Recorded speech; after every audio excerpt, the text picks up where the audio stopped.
Yeah.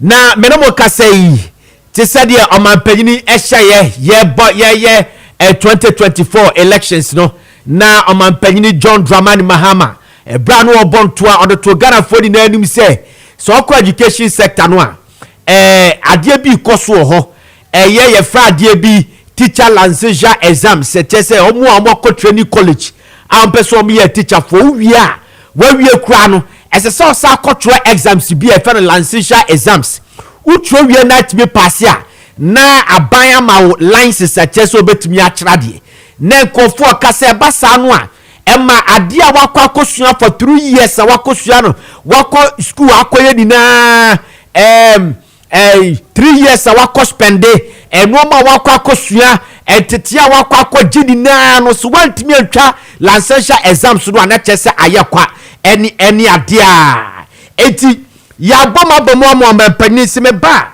metwa saade nim eti sabrei amampani se wa hyese enimanimu ya no ya abolish licensure exams no yankwa homa no so ne ne owura David Ofori Echampo entwetwe enkomo obamu akwa ba o Ziega mejoso na enano yedi hu komo amampani ka se obetwa licensure exams ni yenya om yedi hu komo no kase wate committee bia obo ye consultation na hese yentwemu ampa ama yemienu ye kase no amampani ade u de bontoa se o bontoa no kase ba obetwam na ubetwam dia na chese wa ye hu consultation ampa den na afedi wo sa akoche hu committee ena njaje ba nya bo eja nya bedu sesi yesi yentwa licensure exams ya abolish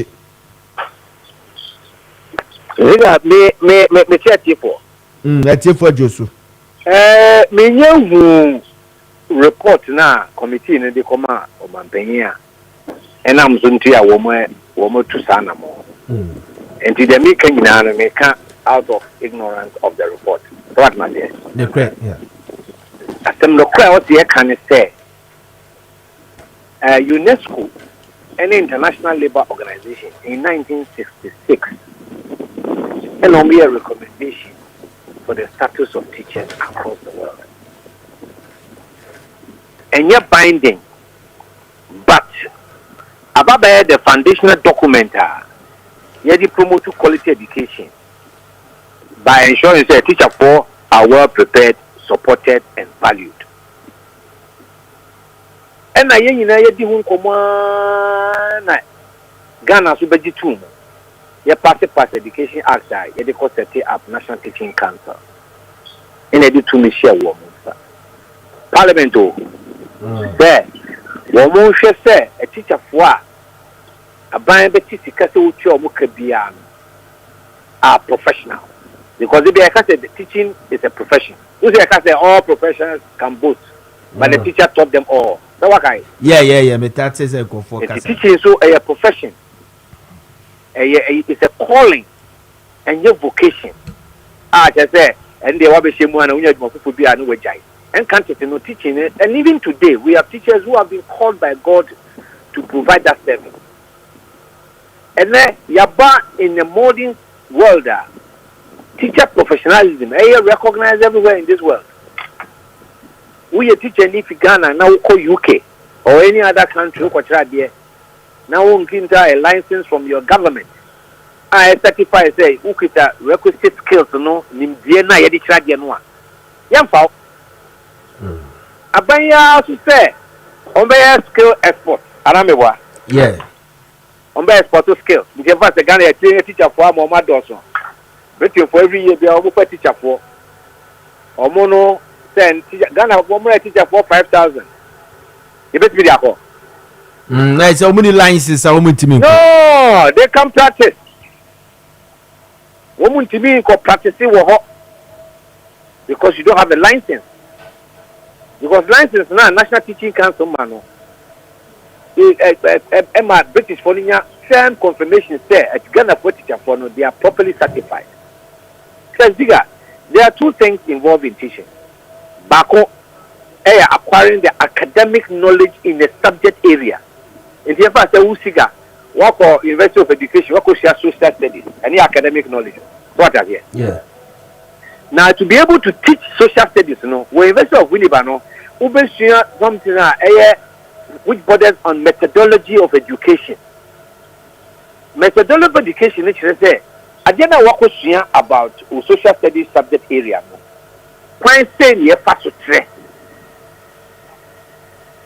and by this singular act here, what it means to me, is that so we be called University of Ghana, geography. Now, about Ghana education, geography. Authorizing agency now, I was a Kessben. We need to media. So you just go there and start teaching your geography, without any knowledge in how to dispense that knowledge now. So those are the critical times. This decision, is it in the interest of advancing teacher professionalism, and now it is a fulfillment of a manifesto pledge? So what? Licensure exams, NPP for second term na Dr. Matopuku Prempen na put time no omo de buy me boa. Ma me chetro mu. That day we ye ho adwuma tam na ye adwuma no. Ye NDC for ye ho adwuma. That time na vice president and minister for education. Ye di sikati JICA e di develop Ghana Ghana teacher standard. And when any one ye be national teaching councillor Dr. Augustine Terry go MP.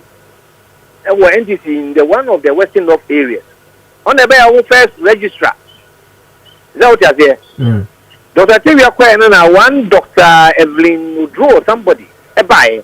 And son na ponu moba. Dr. Augustine Terry. And in a papa no. And yesterday di hon komo. And na ponu be ka say. Sad teaching councillor is something that borders on teachers.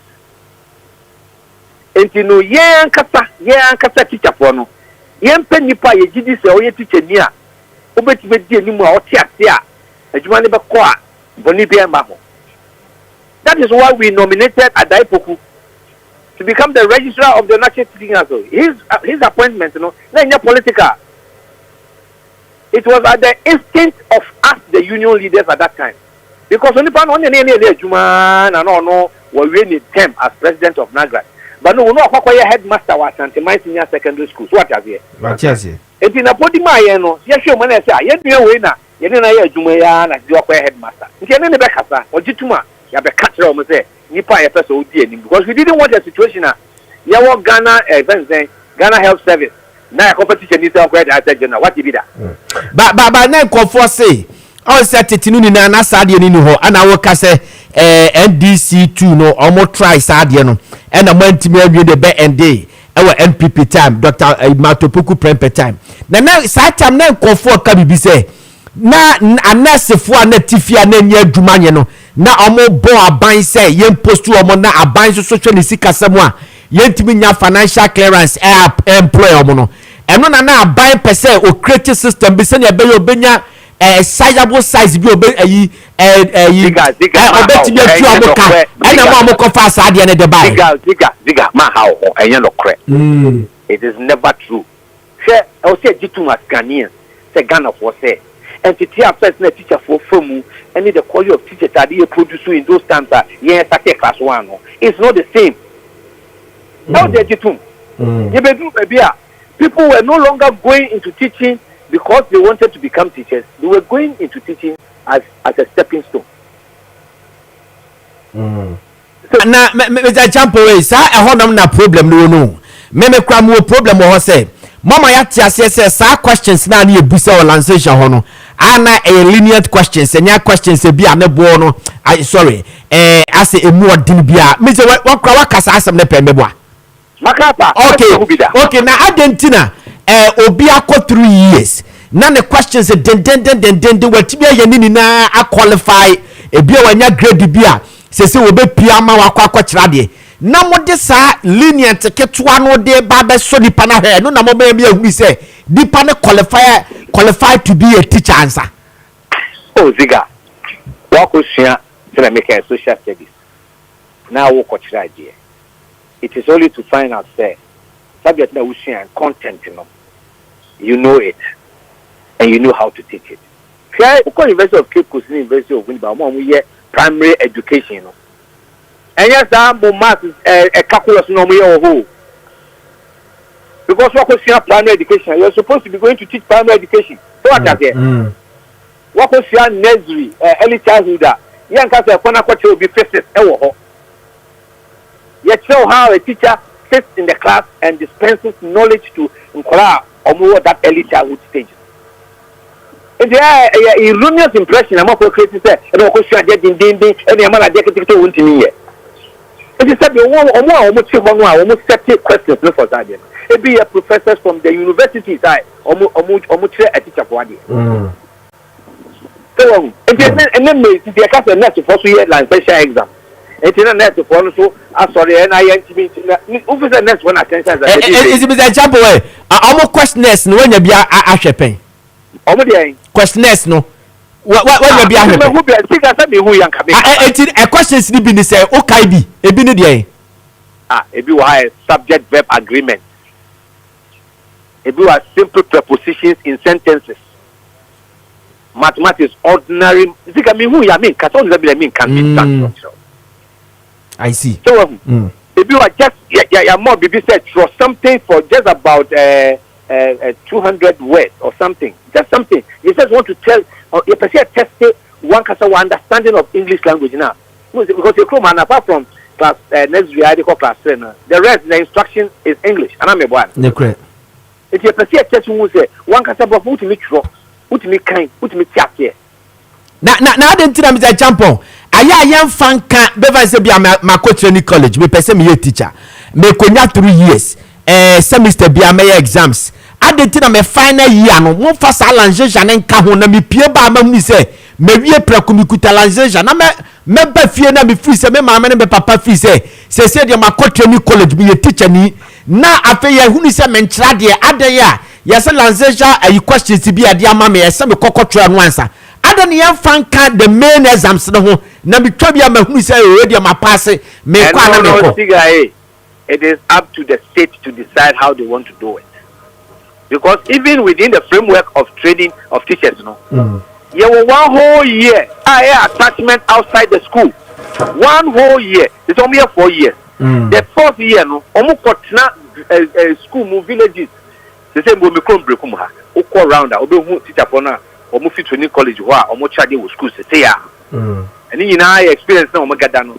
Whilst in training, methodology they show they are sent out on teaching practice or pay for cost supervisor say year 1 year near choice there be and they will say so they have all those opportunities. Okay. Right. So what I say, and the time come we say year na in isolation of what transpires exactly at the College of Education. Just hear that. And they say that say oh are you license na ye twam no say fa person ko UK US mo na church license and one. I know the church conference and what to be practicing.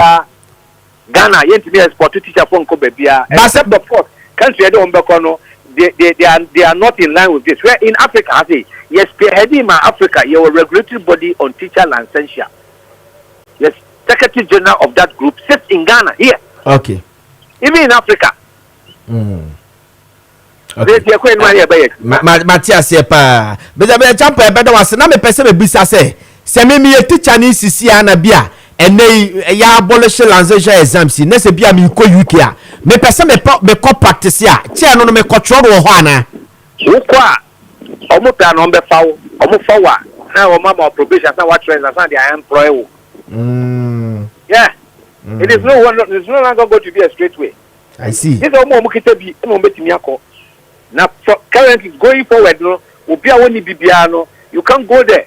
Country beer, I just to say, you must be licensed by your regulator to be able to teach. You know,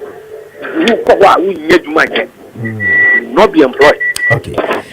Jump on your bed, CP. Now, because be a banner, so you BBC ama. What you are nearly nurse for the said by your musun to coin. Oh, there be that's point to the papa. No, the papa. You better say pa. Mr. Medasi. We Mr. David Oforiya Champong, former General Secretary, the Manat, and Amatisi and Twitchon Common. Now, maybe share program Yasimidi Kakachram say, Oman Penny John Dramani Mahama, or born to 2024. No, what it to just a bar. In order to cut the government expenditure, you be making sure say a buying the pebi a we are Jumama buy so ya appointee say chief executive say be a minister no money adie no obi a fuel coupon sa no man ye baba betete so ni adie a eno man panyini a announce sa adie na sabe yen kwa homa no so ne Dr. Daniel Apia lecturer Department of Public Administration and University of Ghana Business School and Public Sector Reform Expert yana na twetwen komo Mr. Apia mo akwaba o doc Ziega anafe mema wachi memeti funya so wachi. I hope so temenka clear. Metonka clear pa. All right. Na kache yenyo, je se baby aba bedru nie. We ne betimi aboa ma, ye expenditure na ye emisi ye pese ye kate no, ye kate cost no e betimi aboa yin. Ziega, doc. Doc wada ma, emi se wachi no. Bi wo chi wo hodom na so abem say ahoma no no me chichire kese pa ewo mo me nsada mi ho bebia efri eba yeah ente se sia dem say mu eye ka mo se mu ya kra ya yeah so what share communicate I free office of the president by na ultimate communicate na dia shame crying because the same cry na anything and it says osha any year kase ye aban de levy 1 cedi aba beka fuel ye to ho as okoto fuel 1 liter bia no afi ye the 1 cedi aba beto so na as obeta at the end of the day aban no say o pesika ama omwetumi dia kwa akoto fango edia ba begu mfidie mu ama yenkania no egina so na enya dia de bone na emom na dia nipa bebre na adwen etre no ene se abribia ban no pesika na ye de taxes na ye de baba beto amanfo no ekomu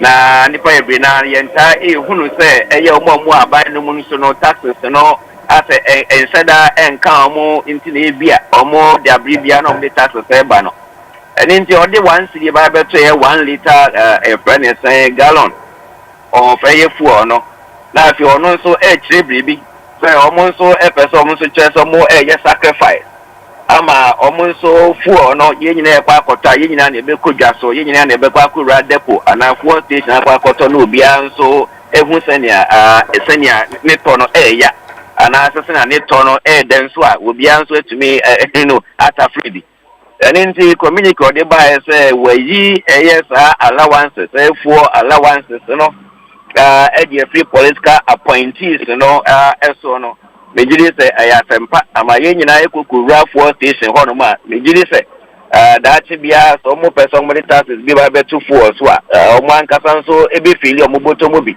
o mo busiafo nso ebe fili no bi because ye mo fuel coupons ni ade a ete do mo chiche bi ma busiafo ndamfo ya metemi amete kwa ete bi ba be kame na ndamfo e wa be wete bia mo fa banda da etwemu ni aban fofo aba nyina no te bia at least for ba coupon ba ko bi nu bi je tun ba be kame enti no say ye free ho no mo na so bia enya fuel coupon ogoko gina station na so wa na woto ofuola mejiri se ne sibi etie no wonso wo be hu se sibi etie enti asempapa ye free on ye nyina kwa ko gina fuel station ye nyina kwa ko to bi asempapa na ye hwade o say fuel coupon ya your man panyini abolishi say your entertainment your allowance wo ho your clothing allowance and you ofrage so no we minister any district chief executive aban sa fele ofrage mu edema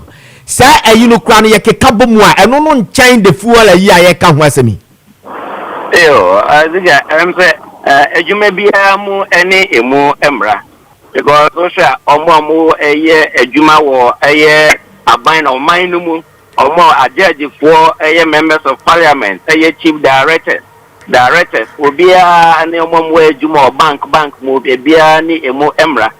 And at the end of the day, yes, any man or ABI, a friend say night allowance, and I watch my allowance, and I house of allowance. Yeah, they want more at the end of the day, yes, but it's all sorry. Also, to me, it's a American 10 make parliament, Honomo, and I know also to me, I can't honor if you go to Pan or Kokosia, a man for so impending for no money in Kitamudi. And in the FN who ever harry omo, now if you're human to me, I year, and so intimate this and your money in our account. It is as here, share first, and your money in our account, yen free honor, major say, already, no sana exhibit then mind be brain no some baby who ananya who say can we for allowance ya ga keka hu and at the end of the day dia enkeka ho anasanya ye ni ehu no say amanfofo bi so ebu omama a itumi ekọ animo no eno ene ye beka wan asem say ade we say die wo fi oman mu na okọ baabi a enya ade a wo be hu no ma ye boka ento say ye free ho no mu. Because I wish you can't political appointees. I had no more doors in ye pa. People be a damn minimum to see office of the president. Sunday Kokoma Parliament on 28 March 2022. Sabrina, presidential political appointees are more office of the president and Kunano. No, we are 337. We are 2022. No presidential staffers enka presidential staffers so almost here 44 into the no baby boom na sata wo de be one senior minister be ka ho a na je se na manana kwa ni mu pa 400 so de omo am ka ka ho wo baby e state enterprise so no me ade baby boom a now the district chief executives one number be ka ho a em say ye ka political appointees so man mu a 1000 crown no me jiri so mo be bro it is a nipa be friends apimi last year, you only now for allowance free honoma. Na mijiri se ya sempa. Buy no enya dia. I said that define what the nature of the political appointees na ye kano. Enti na akwa to say was say abando dinchemu eba because usually the political appointees are not office of the president no the communicate eba no the call parliament near political appointee. Ayana yeta ejina omo office of the president no kwa inti o se omodi nchemu ba na ye hu se political appointee na ye ka no enye political appointee so office of the president nkwa na enye bi a presidential staffers omo no nkwa na emo chief executives wo eka ho ministers ka ho ni assistant ye me ye hu no say na ano epem because at the end of the day aban no wasa say oye accountability series ana say oba be amambo ho ensensem a wasa say na otwi no edu ba bia ye be san so ebisa no so sa president for allowance a wo yi free political appointees ho ni mi sika dodo san ne yetumi asegu ama yetumi hu no say ade na wo ye no emfa so say ina de abre oman no intenya say bia ya kan kaka na waka kaka say bia ye free political appointees so name was all in Chemuba. One sa political appointees na ye kano. Do no sen. Okay.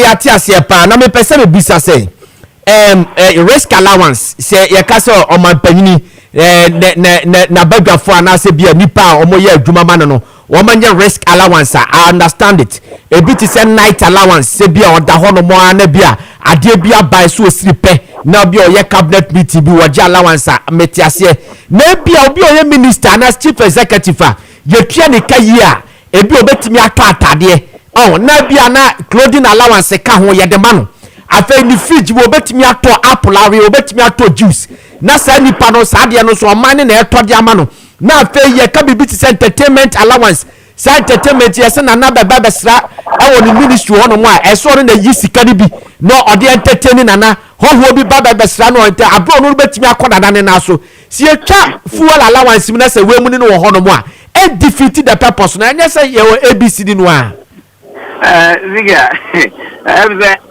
ejuba no se exhibit no ho se ye de kokura parliament ho no mo first na ho no mo e bia 2 days and 3 days de wo fi ho no no nkwa ne blood pressure wo mu na nhwa na wontimi ntina ho na me anim de kwande bia me kokora sa fi ho no ma aya bri bia me bisa mo say nti aya NTC omutu be na omuta we ka na we go fu na we bo friends na buku asori na we akoma asori no ni ade no nti at the end of the day no wo sanyoma bi keka ho a no adwuma no mo betumi asa pressure kese wo sa adwuma no mo no on betumi dia manage na me ka say o man bia mo ni democracy enye cheap also be for democracy at the end of the day also won say nyoma bi keka ho a ema no eyeyi enya sa na ekwa akoka bia ntade ene ne button ene say bi oni socks auto enom nya ade nyina ne allowance megiri say ndio man mu no ye yi sa ne mani nyina every one ma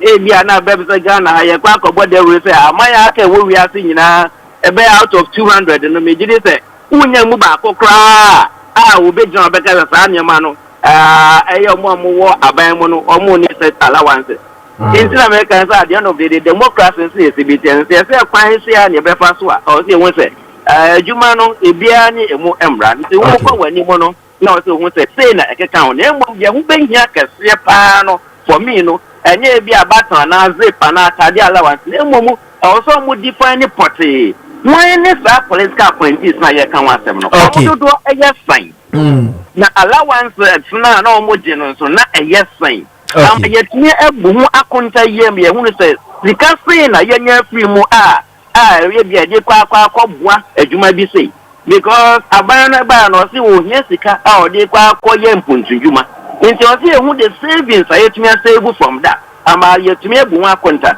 eno no betu ama ye akọ yen animu enya sa dia ye send sa debate no say bia o se afi almost us na mo ta ni adi le yi bia mejire se wo mo ye adwuma bank na be sorry okay dog ye beda sipa yeah that's the dog ye be sabu aso ye bi okay we Dr. Daniel Apia lecturer Department of Public Administration University of Ghana Business School and a public sector reforms expert and I'm what is here na twetwen komo no o man panyi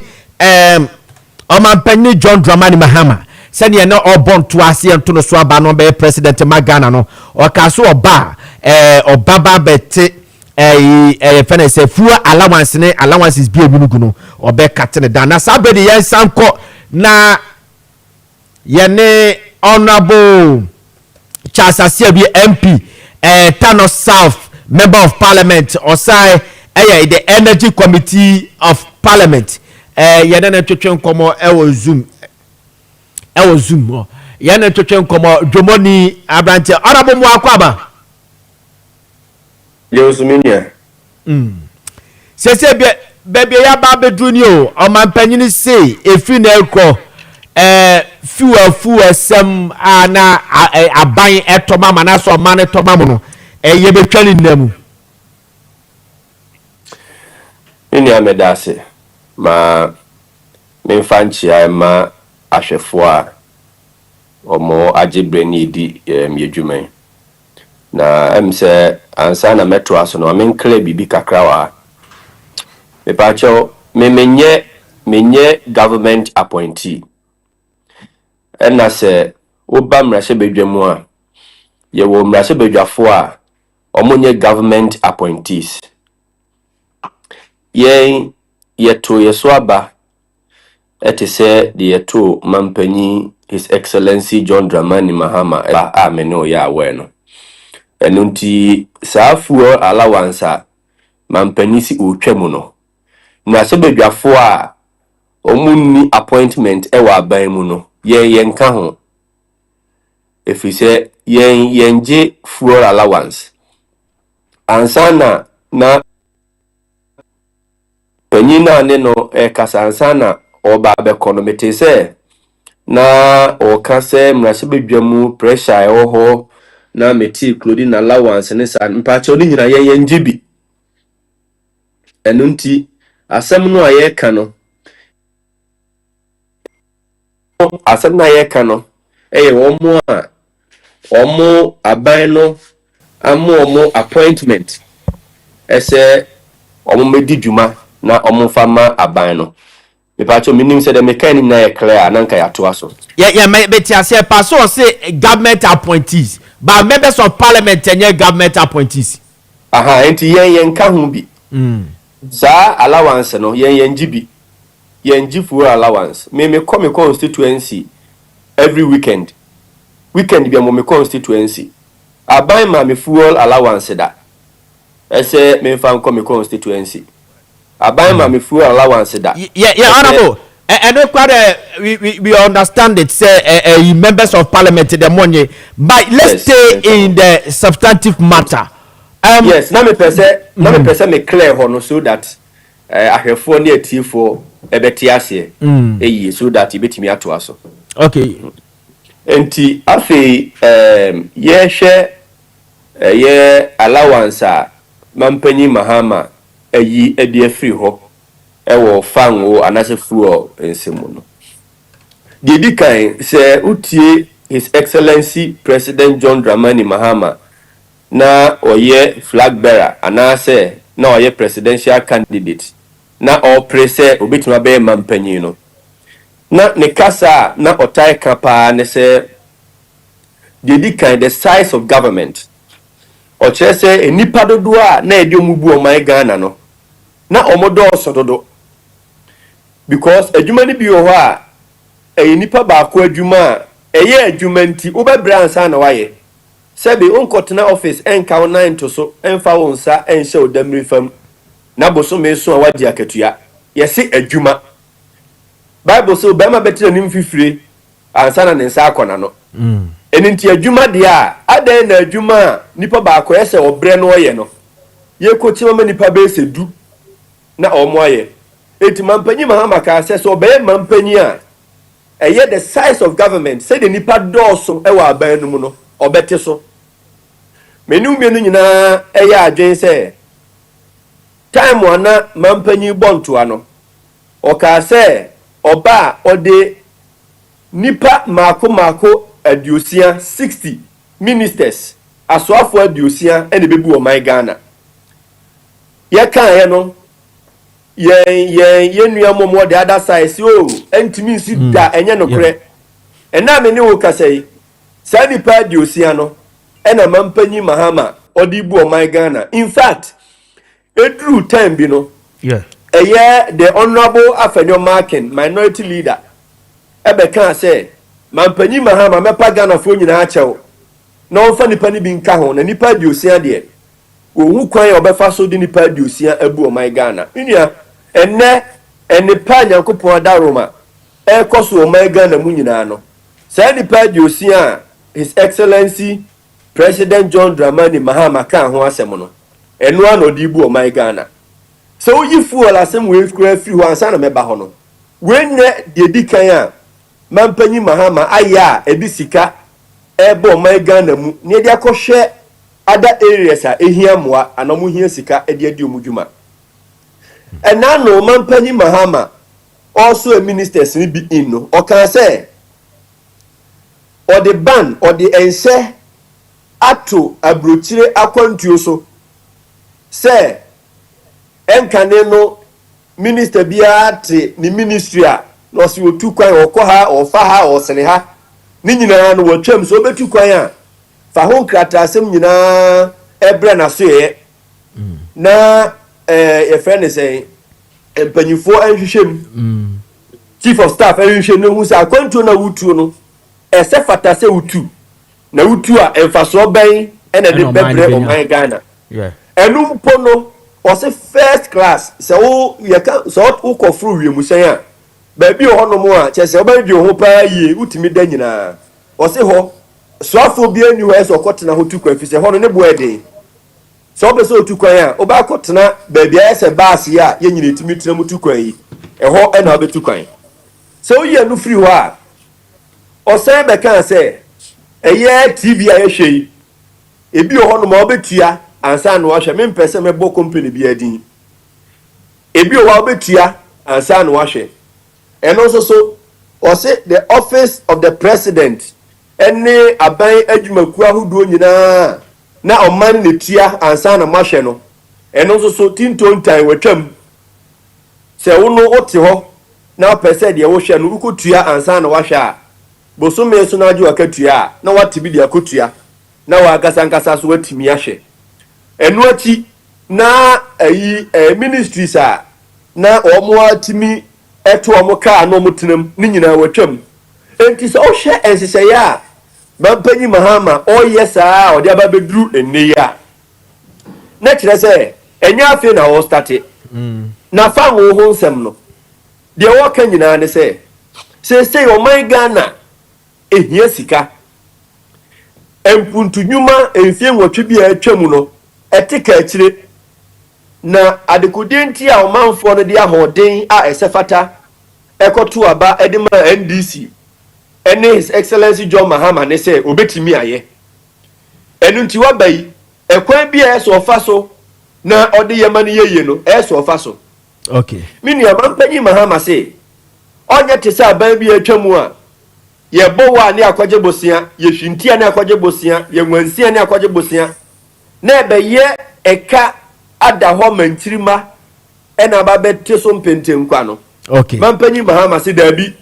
within ye Ghana ha ya niema bia ne ya ehu hia no me ye fi ho esan se so yo so afo a o my Ghana tumi no ne atibia ma se faye we faye na honorable ya chade o na me bisa de no ogina ahoma no so ansa na wo ba no na me bisa ne se se fuel allowance ye twam na se entertainment allowance ho ye ka so obi bebesra omanpanyi na appointee anase minister se o entertain ni pa no bia ne case ka ne no ma bi ni ade afa clothing allowance minister ne ntade hyemu no ya ne oman ne beto ne ade ni mu fridge enoma ye di question the fridge mama na enjoy every month be ye pia de gum why chief executive minister district chief executive ni ade se we mu ne tena ho na se ye twafu allowance mu a na enkoye se ase de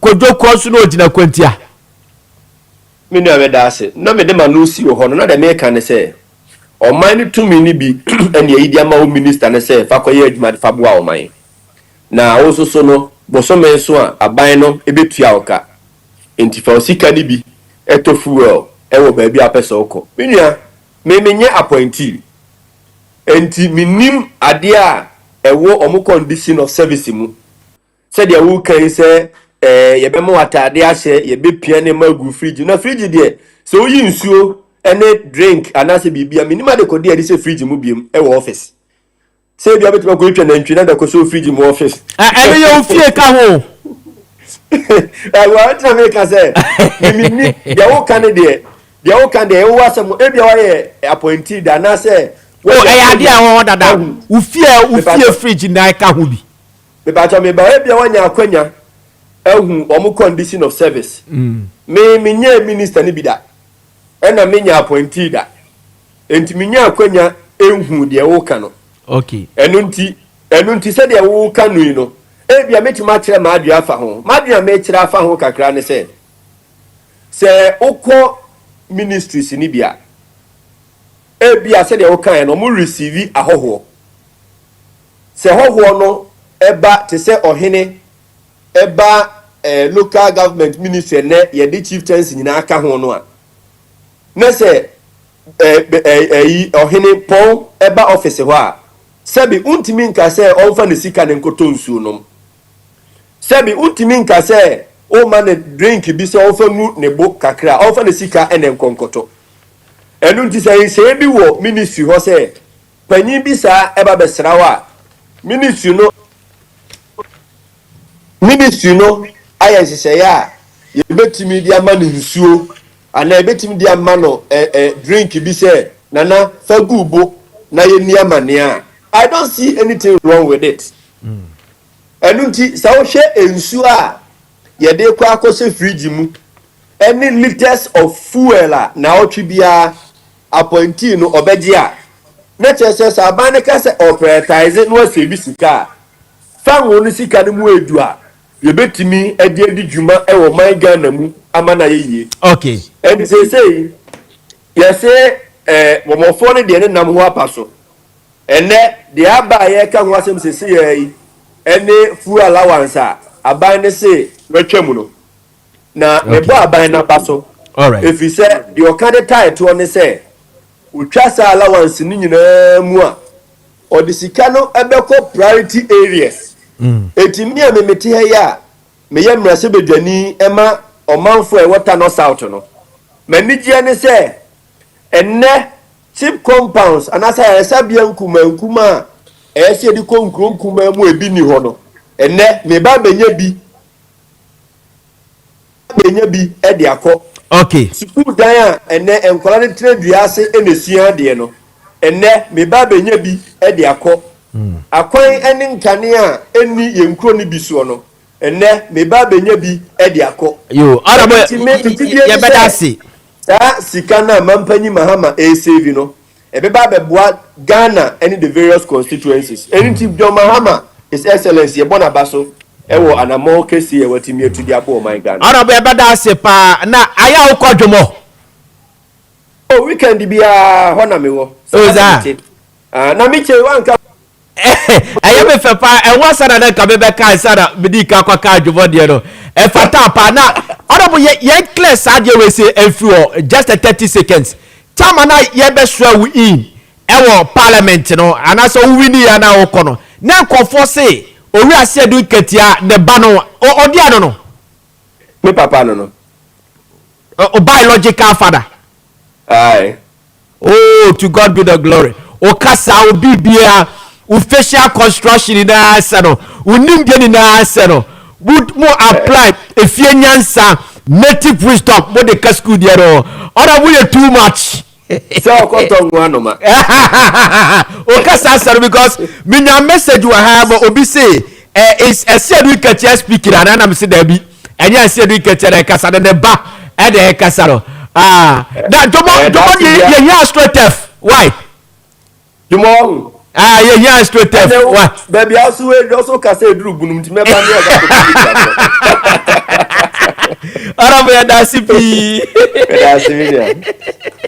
All right, we Honorable Charles Asieru, a member of Parliament, the matter of self, or a member of the Energy Committee of Parliament. And I'm what you see in the church in common. Sabre, you can check your time at 8. It's still live for the program Maakye on Kessben 92.9 and Kessben TV, DSTV channel 364 and Go TV channel 121. Sabre there, ya baba besi ya hoya weka crowd, but Tampa Post Center for Atna say, now here chira kwanya, your 50 prat last stop, I don't know what kaswa to Nyona no road, a hona be huni yai, na obia o don't show entiminye ye, who posted enlightenment, and I say, I can't trust, ya so katika and net, you be twice the amount, yanka said abanaji, you be twice the amount. I dog no akasa aba oba mo akwaba ya me de ibi aboko de na me adum kofo bo abaso enu krepa kofo bo abaso papa na utia kofo a se daachi se oni wo betimi atake over there daachi bi me kwara ne bi godu we de ni kwaso o kase o da bin kan West Africa di na enya mu me mani nim according to your say the whole West Africa anko na kuta sa eyi ni bi nyame nka ho nyame mo aye ene de na wo mai ene boko michia atiefo ana ahwefo assembly o magimle eti ene ehwe Kessben TV said de bia meka no edura yade a menye ho aduru pa me de bo adasane post street na said yin anim no post street yade ye mema nko na yade post street ye omo na yade bia ho aduru na papa me start me hwe ayarefo yi obi ba otumi ka chem se ma boka chinchi obakra na ye eni won se osu se bia me kra so bia na onya mintumi sane yade be hwe na afa ne ho ato na afa ne odamase ye chense post yade a eye mema ne di mema nya pa mema di 40 years e kono wo di 40 years e kwa e se o ye very careful e wo post to hu na e start wa e mo adwunso pii anajo ba yunso pii anajo na ogusu junso no anhwa ba junso bia nso dudu na onum tina mane yesa bia na nya no project na abahwe wo ogusu junso na abahwe na da junso kan na so janso ojunso akọ anso wanso wa mo ho ya ha na ojunso agu hu eye junso so no ebi o adidi musa bo hwe na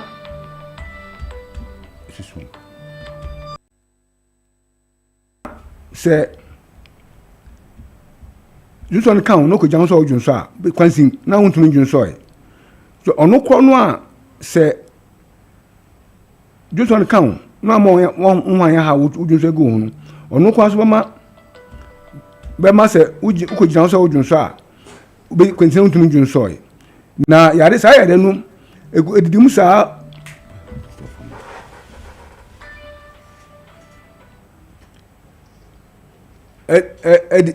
edidimu sa be na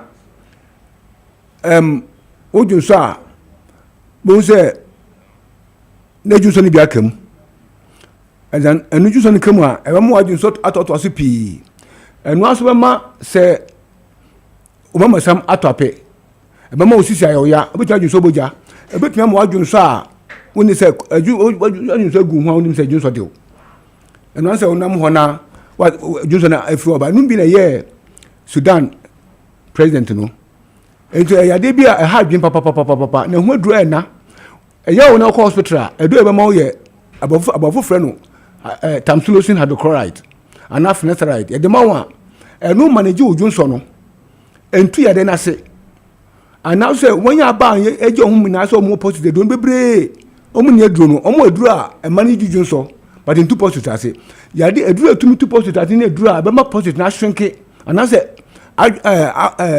e friend say aduro post ne kase no ma asin dadam enu na me se aye aduro a e friend post de aduro na nu ne aduro a me yankopa ayi madom e da hwa me nsa a me de aduro no ma obanam me de aduro kan wa wonu me aduro no a ya de no post ma shrinke anormalize and found se bia ya show kateta and found se bia ne kase te sen the dancer baba shrinke no entinu enu na ama medem fia metumi kase se obi so post de do chemia oboa no ampa nso post de do pa de se ye yi ni pa be se miensa wa Africa a mo so post de ya de pa ne se menka ho a ebeto sini enye complete because miankasa meti he meboa de bia meka se miaso me ye victim of prostrate and there me ndwin hu se me ko ba bia kope ayahwe because me no medo na me ho to me no ebi sin de me ye free nkofo ba me nchen a mo chinchin ko me bro mo pa yasa no ya na ha me because do no enye yare no enho do enye simple sa ti se me kan ene me se me tiwe do so ka se wo sa ti be mu abra na me ka with conviction me very passionate about it very well me ka with conviction say obi o sa ti be mu to na mo ba definitely mo beto no ma hwe ni bebre wonya afreb de damase ebo ma baso kan hye gum ma bobo bebre because post to na ya dia me de bia me ka say start wa say they would need it to achieve so kun o e dan say bo bekun because ya dia start wa wo ye denana edo beko nti so wotimi kan say me kan say asem chewa man bi say bi man nitifo yansani me kama say o de me ka so no kure wotimi kan yansani ne to na mom pe me chi akwan me number is 0553 800 678 0553 800 678 pe me chi akwan na ba jemboa wo ba ho beto me kan sa akwa because e do no tried and tested man for din wa dan say this time listen grabo there do na be frem bia ba no so obi na wa hwe na ma no ha to no de no mama me do na last time me catch me my colleague be say he said we e ba referral na che say e do no ya me adom e ya adwuma say de fata enti me somo so wo tumi kan me ntifo yansani ne to na mamba en fa say wa chinchin akoma me bebre a won ya yarsa oba wo beto me wo agents wo me bebre a made edun be kuja ho yo bia we confirm wa hospital me test we confirm so prostrate na wo pa ya hwa wo bibia ni a phenomena we 0243 68 69 38 bibia ni 0243 68 69 38 wo atakwa ne environment a 0244 92 94 01 wo takwa ni nkwaso a 0244 929401 woko for dia 0266 450911 0266 450911 wo kuma se ene ne nkwa so 0249 another 49 6166 0249 another 49 6166 wo takrade ni nkwa so a 026 0246 0246 04 3458 takrade ni nkwa so 0246 04 3458 wo kekosa fra 0249 124716 wo kekosa 0249 124716 wo oti original fra 0249 205868 wo oti original fra 0249 205868 obi obefani ye obi a wako ama doctor confirm so post to post like say because ezanchena ansunso so ameka wasam no enye post to nkwa na yesa normal who bi o yesa anti confirm so post to nkwa dia woni how to anamombra ana pedo ni bi o bebi amabobo din no na kope ayahwe me so bia so woteminka men yen initi for dey be ameka asam because yade no so bi cho mechi akwan say bra wo post no bi cho mechi akwan a ache de kase pa bi bitumi da ma no no me be minja kan de bi ada because me fa say me hwe amanfo wo post di ayahwe mu no ma hu se ni pe bebre dodo na chinchia komeme bebre omo ano ba ka omo asam kire me nyame no mo continue omo ana be ka omo asam kire me entino wotimi nka twana mombra esese tutu de no ya show mo kateta wonde I saw Obama catch one na me test one na me show me tutu na yi kateta ni from ma ho to enti se mutiemi a ene dem won mu no se obi o sa ti beni mu wo fe wura wo papa wo nua wadamfo obi abeti se o sa kutemu bia chemechi akwan because positive yade no enye sanye na ho sa amanfo bre e wo ho nti se wotu obi nka se o sa ti beni mu a na wa chemechi akwan so wabapa mu afimi nchen midamase abasia da sepa we Obatampa Prostate Center for ena mate se ye no omo atwetwe nkomo no bepe omo na kokwaje wayaresa bepe omo na kokwaje wayaresa hi aye Kessben 92.9 megahertz ana masugusu a butie no eno masugusu a butie no sabede abadjafo atena se ye ba badwene oban Ghana ho biem eni tusu betime de wadwenche na ba na ya kenkan edi amount number no 0550596929 0550596929 eni ya WhatsApp line and a normal text line no 0550567929 0550567929 ebu biaro o de fa hodo mu a ya be kenkan edi amount kama na before abajafo ebetena se no mame enkamfo emascon enfama honorable me mamuni na makwaba makwaba pa na dog bibia bokodi na me adum ziga ma ho ache de mi zo bo ho dog be ho pa na sa pese me bofri ho na mo beja kwa be ye de mo pese bo ye honorable akoko bibia bokodi bibia bokodi ziga ye de radiasi na sese dia bane se Ghana hasendo Ghana no fi se honorable sese so wasase no kwa wo da ho yetimi bebeje wasase no enye wato asase no ma atimi no obi kokoya akwan se ko harasi nipa na mato asase no de ama no eto ko harasi o wi anu asabe ka cho so pedo pibibi ma no yebusiani tu de pibibi ba no njai omi anu masa ko cheska no ene Ghana wato asase kwa no a wato fenso ana wusi dan ko etimi bebutugu Jamaica no achase nene asundue nti obi e pa asundue asase de woto da eda ho no mo a edi kwase be ka cho so wunya nsi asase nti ato de ama obi anase ama obi eye project wo so ana wusi o de adu baby acha dodo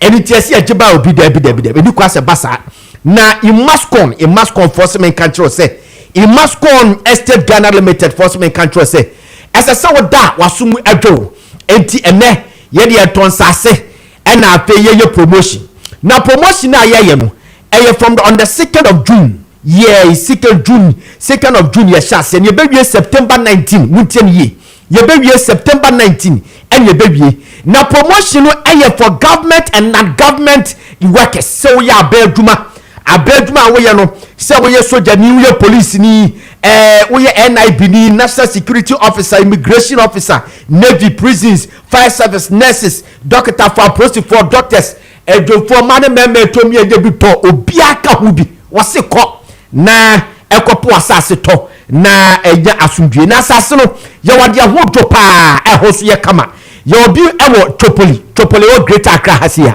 na topoli no efi damatu dewanya road aho na obehu topoli na eye 10 minutes drive pe na wadu de ye fene say Central University where do Central University and ye fene say Saglemi enso so eye 5 minutes na ye sase no ehodo and a plot no so bo no ewo form ye pa na oche say one plot no eye 32,000 cedis na sa 32,000 cedis so se betwe bi ubetwa 8,000 Ghana cedis adia kan ye be spread the amount no betwa ne kakra wudi 2 years pe and betwa and after your 2.5 plot so ha and also 16,000 Ghana cedis and also be a deposit for 4,000 Ghana cedis dia kan na was spread ne kakra unti bibia se afa number we sisi a 0553 840 646 0553 840 646 and 0553 838730 0553 838730 and 02091 55437 02091 55437. Yes, it must come Estate Ghana Limited maba ama yasum adwempa orabo momo akwaba aye yuzu yanua bibi abokode yeso ado yawo honorable kodo eje yabua nana kebaba bekensa from New Patriotic Party and your honorable Alexander Kuoko, a former parliamentary candidate Edema Botiano English a man from constituency and Dr. Ramsey Inusa and so a member movement for change and so ababe kensa mama sha say free honorable Kuoko honorable mo akwa babiem me juso minua okay say o man panyi wa beto enkoma ye dia bi na o man panyi e dia ba say enimanu yai fuel allowances are near Dema government appointees, including ministers, no, and ye can in fact, explaining widely. You need to say appointees in quasi ministers, we saw more a buying Uswaba and Kessben, I say Jubilee House near but the bottom line is say your campaign or promises or bad you baby to say fuel allowance near Trim and Mama the first 10 minutes near your hitting fuels, yeah. Yo, may that see my main fan chair. Ma wanga sane tiefo yin ahwefo nyira na menchia menua dog and the perpetual late comer this propaganda ibaya men what I say ibaya men kan de hunto na like so hu ye there am ya do me ho pa ya da nyamiasi ye wo menyara ni say I'm very happy say niama His Excellency John Dramani Mahama oka yese onya akwanyan eba aban mu biuma obeye no since I swear in on the 7th of January 2025 here make say niema dodo na odi si na nim say onya akwanyan obeye no ogusua eye and that is make say reassuring pa edema Ghana for say the president can no oba aban no so oye na that tells you say obi asebi oka insema odina semso eti yedanasi ewo nyoma pa oye edi aboa oman. Now the issue about this but my mean clear bibi obi so almost say say ya ye fuel allowance every so no na clothing allowance or entertainment allowance or now yet to say we are back to square one.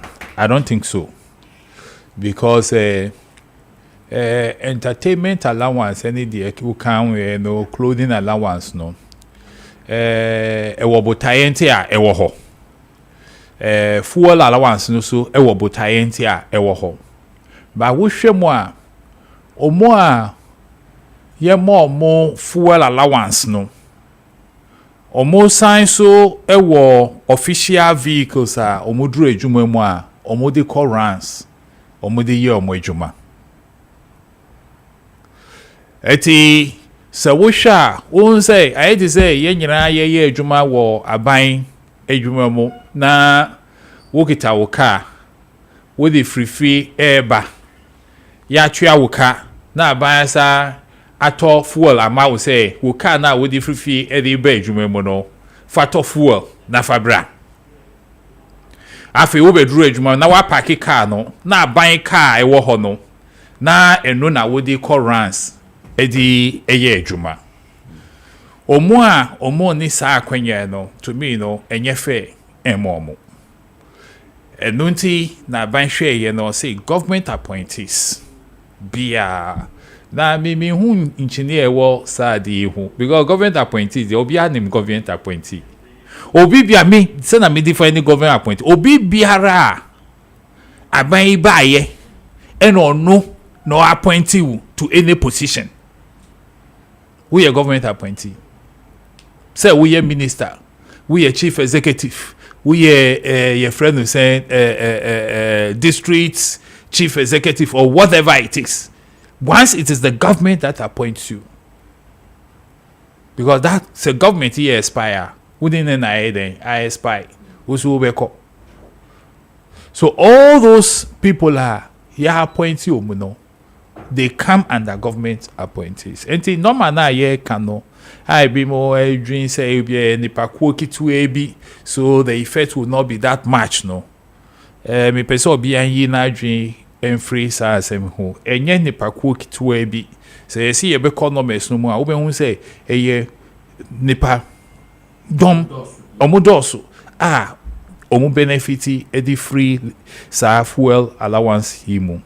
Eti ehadipa was started, and I believe strongly say for avoidance of that no ebe say obeba bontin na wa clarify omua this directive no ebe affect you mo na obia adwen mu enye ne clear na enkoba say ebi bedwen say oh media I'm still entitled, but one thing I say here when say we come ministries hona your government appointees as well as civil servants omuye omwejuma, and most of these civil servants see and now omuye ejuma ewo MDSE omu conditions of service ye di mo say ye fa wo ejuma mu a ye be ma wo fuel allowance, ye be ma wo clothing allowance, ye be ma wo entertainment allowance, ye be ma wo so many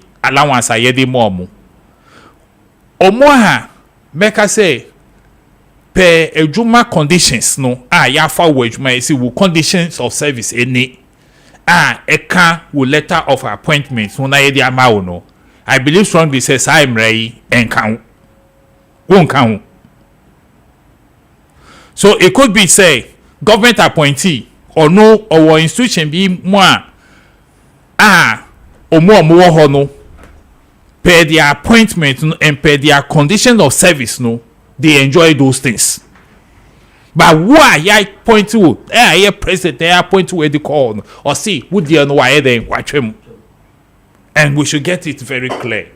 Me can't wait so that omo ye juma those places no being conjoined say yes ya cancel full allowance no be affect no na ono ne fuel allowance kakra onya e supporting no ye ba betwam. I don't think say that is what the president said. To me it's a very good thing okan ye no oye na or say appointees. Appointees. If you are not being appointed, you are not part of it. Now you are given employment through the normal process. We'll call, we'll throw our application, we'll call aptitude test, and now we'll call straight to interview, whatever it takes. No, yeah, mau appointment letter say, brabe ye juma, yeah, the conditions of service. Enjoy food. And you are exempted from this directive. No, but one more thing. I mean, the best also. I think I have heard others. Oh, more cancer. Say with this, we know. And kebeya, instead of say yeah, can say yeah, year free hono. And kasika komuno on monthly basis or on quarterly basis. No, as saskane, you create a special fund for it. Na sasikano, and my enjoy into consolidated fund musa.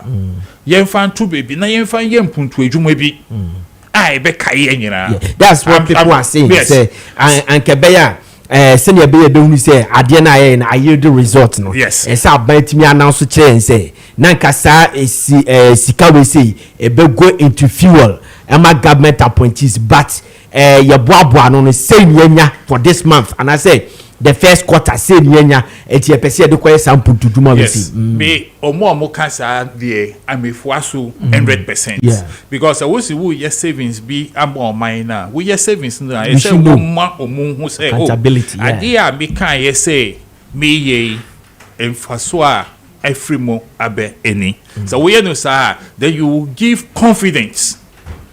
Wow, woman omunya confidence ewo aban no mu. Until next time would be before so ba no obia a support you. And to me, that call me there is very very important. Say aban beti na wahwe kwan o de befa so na waye na ama bibia ayekama. Okay, we honorable Alexander Ekuoko National Democratic Congress ma Botiano English amamfom and amatisi na etwetwen komono na mamemko Dr. Enusa so doc mu akwaba. Yenua. Na dog catch you or man penny the idea yaba. A bayer damn me a who say chief of staff or your man penny appointee. A bed we say chief of staff on one attorney the fuel. A bed who say ministers I appoint to one ton fuel. A bed who say appointees beer almost buying petroleum. For example, Oko GNPC, Oko to money idea fuel the bell on a bed who says uncle for no one eto. Yo, Ziega. Mamemfa enchama wahwefo ne watiefo ni na no powe na memfa chama menua honorable ne menua na nake na memfa chama era honorable Alan Kojocho Martin Ziega asama menua honorable kaya no eto asumpa because meaning say every year no omo budget for full expenditure and the allowance is budgeted in ankebe ya say na menu akaye no sika omodu be ma omo no you should prove say omo de akwhye fund bi mu ato ho ama yemmabu no a omo pe nsa ho dwuma aye no they will train them through the YE and I said the GE, the Ghana Enterprise Agency, formerly called MBSSI. Yet me yes dear na. Omubetuma actually proof says Kawe yet to Homa and Mobunu. We are going to empower 10,000 youth in entrepreneurship or training. Result when yenya, and these are the outcomes. Me assure say omutumi yes sir. Omubetuma and then the auditors general report no would also vindicate say indeed scanner yede to ho say anka appointees no mo fan useful no enu nie na yede ama a specialized purpose vehicle ebetima boy emebunu but even to come to that mamen ka say era mama why there in this regards because you name how our political appointees are abusing that privilege obi onye edwuma nikra ewo a state institution krano watimi chichema and we've seen that the parties have abused that both the MPP and the NDC over the period of time intino say ebeba ne say they are looking at reforms or how to reduce expenditure. Now, then let's look at how we can also bring in innovative ways. Me say, the energy minister did mention of bringing in electric vehicles to support their errands. What you say? Me minim say Ziega, and now but climate change who the SDGs, sustainable development goals, Oman who draw be air transition into the greener economy. They are moving from the brown economy to the green economy. And listening to the vision of President Mahama, you could see, sir, he has renamed the Ministry of Energy to Ministry of Energy and Green Transition. Into that green transition aspect, and Kebeya, MMDCs, government agencies nationwide would adapt the use of electric vehicles. They are more cheaper, cleaner, and efficient. And it will reduce government operational costs. And yes, maybe appointees on Kwana will, but if you also bring in other alternatives now, you can slash the cost of transportation by even half. I think that would have a real impact on the national purse. It's a good initiative, but again, let me send a caution, say, let us allow pragmatism and realism to direct this good agenda and not politics. Now, if the president would want to use such as some form of a political bait to score points now, Ziega one here now, Ziega, because if we are going to charge into the politics of this issue now, Ziega, Ebimube to me still go behind and abuse the president's directives, and when that happens, it becomes what? Propaganda for the opposing forces. And let us look at how good initiative, and I want to see that innovative aspects in the offing, so that collectively we can reduce our operational costs as far as our public administration is concerned, because Ghana we have a lot of wastage. That is why we need to lead the charge for an enterprise economy. Government international government books now, they spend a lot, and Ghana has a lot of potential for the private sector. Into buying funding and to said the financial institutions in Ghana would be lending at a lesser interest rate to our people and our businesses, so that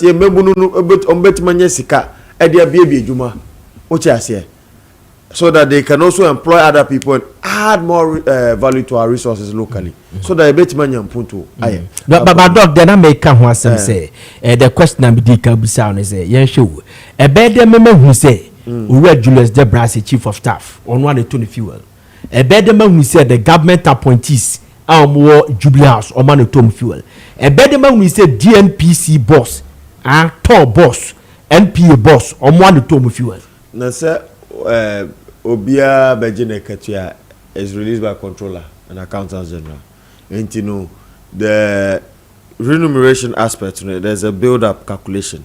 There's an aspect I bet say this is for full allocation. Say ban say report to be back, quarterly report back. Now who say say na you're honorable Julius Zebra not oji for na I say watiamra. Until those reports will show indeed whether they are receiving those funds. Controller and accountant general departments. Yes. They for salary. But it is part of the allowance aspect. Because it's part of yes. Yes. There are certain there are some of the full allowance. No, it has been built into the salary. The salary. And for your appointment letter, it can be conditions of yes. Appointee. Some of the appointees so a more.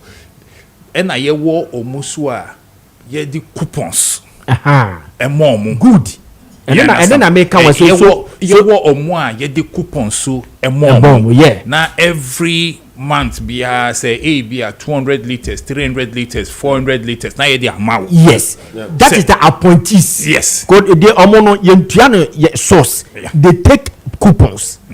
So I'm asking that how do we know that coupons some is built up in the salary. A B is built up in the salary. It's a compounded remuneration figure on the mom. Coupons are some now okano.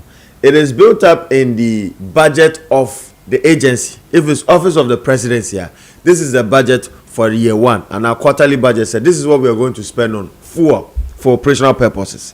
Which is here, and we need. I mean, for the purposes of clarification, say if indeed this is what they want to achieve, they should now give us a breakdown on their full expenditure. That but appointees can edge fuel because some of them be that. Yes, and not appointees bit because of dig many people. And not make us say, within the budgetary framework, no, they should be able to stipulate say, sika ahodo we any top force coupons, emma appointees within every government agency.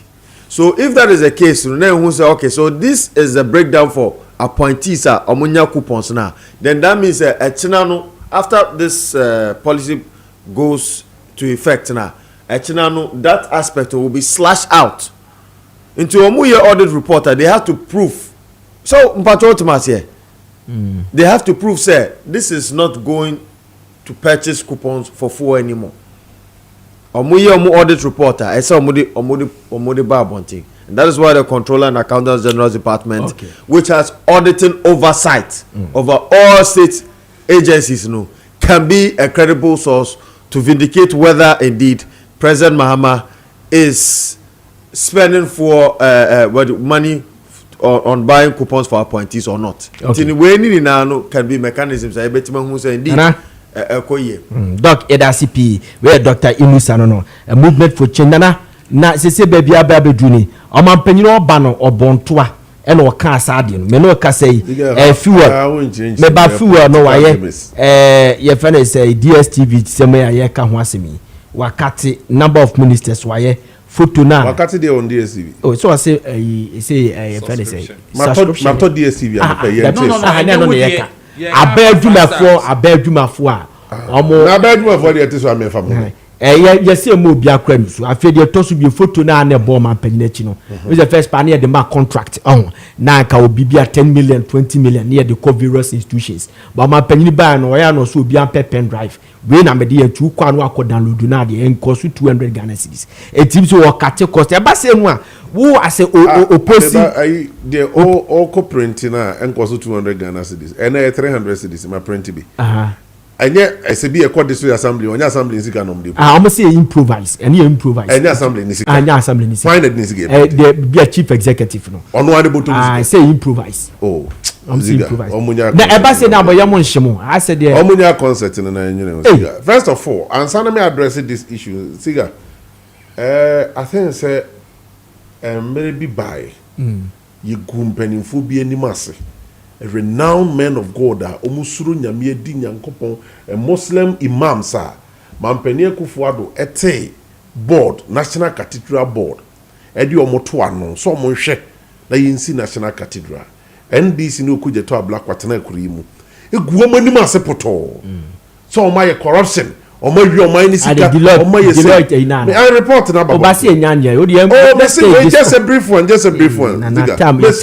is 1 minute 10 minutes they won't can meeting it to them I mean dealing with this one Mesre said the head of Medusa Mrabontin will be pass off with yacho we kuje to black wa one fan could tell him fa ho said you ye na de ko di o matem no me pa o chew because the light report and they say 1 Ghana cedi kura nyira obi am fan in seconds obi like apostle onyina papa ya bone bra many years said sum nyame di nyame achi that Bishop Duncan o my resigning nyina I know they resign because of insult and eba wo moso Ziga say we no be kan ho asem ye we kan ho I have been given 10 minutes you can't introduce a new topic now we can say ba mesre enim guase Ziga your papa ya ka ho asem a se me de me maka ho asem a NDC as a political party you should not company for nature and just say Nyankopon bufuo be bom so ya tiase let's stay in the matter yanko yakua ni Ziga ka kire emiamnua say agro no se boban ne na nya oda obonzo ototo buoko park ne so enya ode na agise nkrofo asabe they are honest no mo kanokre and on be support even from the NDC side e course no entwa yi ye gumpani fo bi hu fin mampani say why they were cutting down the fuel usage on government appointee a political arguments and me Ziga from the experience I've had at Jubilee House how our fuel is being distributed. What you say? Former president and now your president or your position as former president near command fuel. Every month near money fuel. Every 4 years your money 2 vehicles. On Katia no so. Siga oko sa policy or day be what you abontia it sounded so good. But ukomwa enye mampani ene determine CEO fu ayemfama no a public service. So mampani the first we appointed Dr. Inusa say onkoye CEO buffer stock GRA whatever institution you know the entire mampani team control moka say nomination or whatever mampani appointed Dr. Inusa otusha green letter ne so a dey acting CEO white letter ni free public service na eba omo toto anu wie ni aju utuma no mo so issue white letter e dia confirm na fe acting na free ho no be confirm CEO na no e na public service ebe ma o condition of service any will benefit a will benya enti se mampani trade Jubilee as no issue letter say na appointee bia full no wakati ni offer it won't work until say the directive ni be call public service no more year free our appointment ne so a political argument enya djuma yeah it should be straight to that public it can be straight because all your appointee me say don't go and take any fuel. It's not a matter of don't go and take the fuel ne condition necessary ya appointing no letter ye the man no e dey asem na e ka what you say? So the condition don't take fuel. That's what you can say that until you withdraw that condition. Now the man from the public sector. From the public service. What means can verbally and you should let them to and deceive Ghanaians say my catcher Ghana for say my point is more be any for. I'm going to give you some institution and yeduma wumu. Man pedi na appointee IGP. And this assignment mi kurom jaso. No say IGP ko jaso. IGP impanisi kan ento petrol ko jaso. So official vehicle. What the question na me say? Now we explain here be me beba ho. Sa official ane governments no. Omo use those cars in the ko mu fie. Me boa. Ya djuma wa buy institution. Ya djuma wa buy institution mu. Ya djuma private institutions mu. So who issue statement here to me a political gain or you just creating something in there. I mean the airwaves. Now omo NTS agiatum but it won't work. Who beside very legitimate question. Why the bells of Dr. Inusa, Dr. Maminusu, Dr. Inusa have an appointment. Why the bells or dear by vehicle now one day, or dear by food now one day. And my brother was trying to give some explanation between the Ome Kwakwajifu and no more friends say coupon. And let me tell you this. I am the same will confirm me say even who are when you appointee, some of your friends when they meet you and they don't have anything on them, they can dash you coupons. Oh, yeah. And let me tell you. Omo ye government appointee tieni yo yama mo goy card no fuel was for you for 1 year why government appointee yama the goy card or you for 1 year mo ba ba mo issue bi am nkrofo bebre almost all the appointee because who kwakojo appointment letter now will be aka ho yama card coupons no ye cha siga ye sama mo bi episo mom girlfriends. So which one is the directive way and let me bring you back to the Jubilee House. Ziga, many director of friend is transport and logistics. Former director Jubilee House. Now I don't know what an I was very close to him. Meaning say the distributions Nico. Government institution be out with the book letter. or the call your friend say castle equity fuel and on your friend coupon booklet a book I said receipt be there a won't be brave and to say oh qua oh fellow car ni ni actual letters I would ye na driver na sign it ni a take copy na book ni da car nim e say no asan dia ba so is President Mahama telling us say castle dey no obe shut filling station it down and that's all because obi en go be mo say you shut it down aba entin nana o mi en twa ni hu the widely explanation I am trying to explain the system to you the details of the policy say the beya e be ti ase ye dan say nana wa obekeka say ko ma pani se bia wa consider on sa no ma we ni na no ka and I'm saying many Ghanaians doesn't know the explanation I'm giving so me explain it na you watch it and secondly oko Jubilee House wo bebu sa masem tete wo de ni nyina free ko wontimi mmam na awia do de na kam de no Ziga what time na me ma every time no me 1 minute no for 30 seconds oh Ziga oko Jubilee House you another fuel station wo ho yeah no no so government appointees ministers CEOs eko Jubilee House omo access to fuel omo koji fuel Ziga you bisa say you be shut here no so down so because our appointees in am obi anifu a Jubilee House the no president fu ho na ebu no chief of staff the ho na ebu no castle every Jubilee House the castle dey different you obi so Jubilee House I'm saying that me ma close to directorate of transport e Jubilee House your filling station e Jubilee House uni ma me do be kwa akokere wo what you say so these two filling stations here several government officials no you be shutting it down na say you shutting it down there letter no more train vague they should write another letter indicating the kind of appointees are omo entimi nyifu wo no okay but Ziga I'll be very emphatic here politics and I'm Mampeni John Dramani Mahama so I say I come 2 minutes na be aso David ntimi ma no so come me 3 minutes and so here Ziga hold on me dey okay obet say me 10 minutes onko akotro me di ma no sie no Mampeni Akufo Addo breso okate salary by 30%.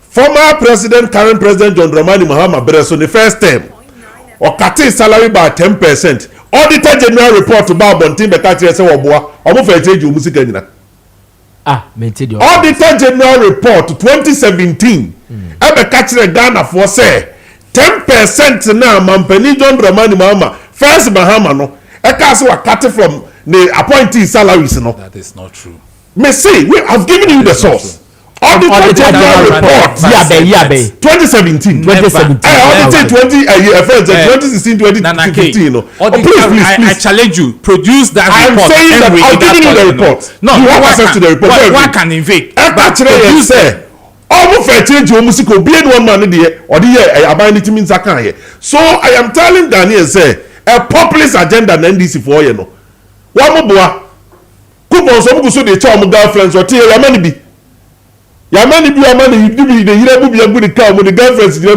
kuta coupons ni bi mo ba about 6 months mo girlfriends ton coupons or filling stations 6 months mo girlfriends ton coupons or filling stations you people should give us a break okay na ka say yagusua 92.9 megahertz for messages in brand can come out messages na bapa I'll take my time my reading na e dia mamo mo share Facebook any TV no ma we say a text line no and a good TV no so to betimi aye na mo me share ye be share ayi mesramo tuma for mesramo ye be share the teacher lanzanja no but ye kwa blekuma tiawa just for 5 minutes ablekuma na yembra sisia ye say yakwa blekuma ba emu sensem ni adia enkofo bebre political scientists lecturers uko social media uti radio ni television obia condemn adia si ablekuma but usha about majority of them are pointing NDC say you caused the whole violence before the bull ma me TBB tie wape every day okaye no fuel station ewo castle is not for appointees. Government has a fleet of vehicles omudi ye juma Don't talk about something no you don't know. jaja wo name ma menka Don't talk about something about you this don't know. that is not Ziega, appointees Mr. Ademia,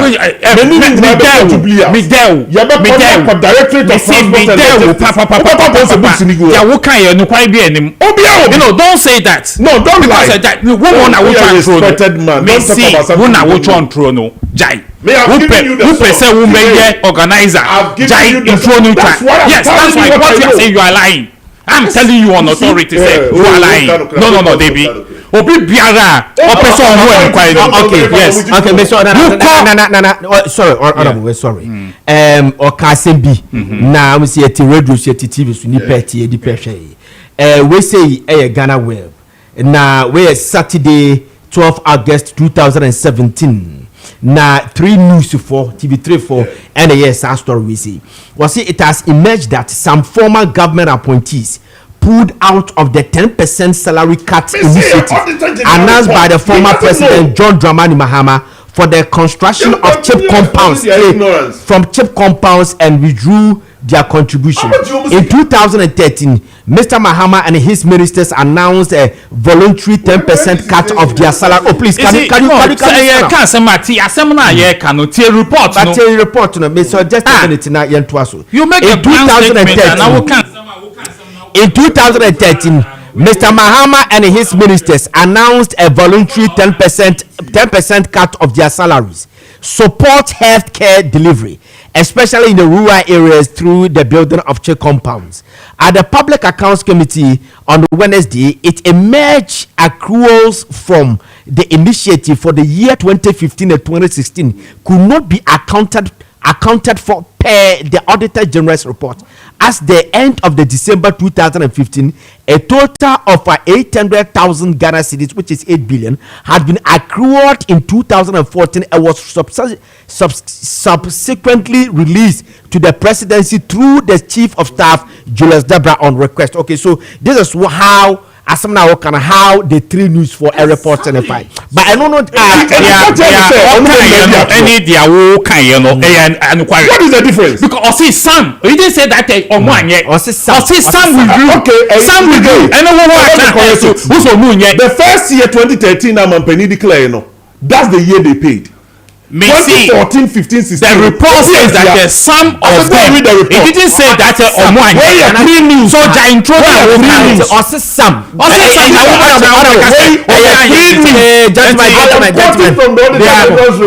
They are maybe canning but the fuel issue, no, we need to address it once and for all. Send a meme canon. Government, a fleet of vehicles at the presidency of Omuyusu.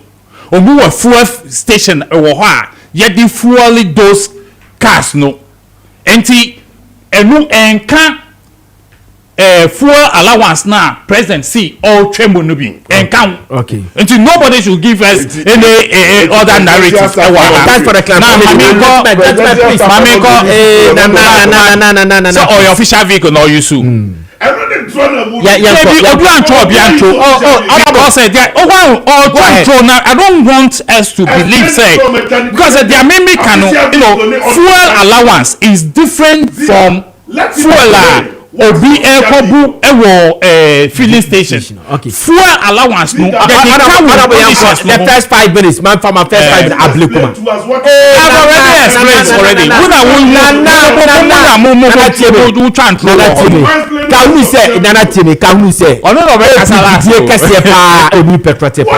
People are watching you. They want me to intro. They are big kind and problem their womb. Gentlemen, please. Honorable Nusa, Dr. Nusa, I like you to extend.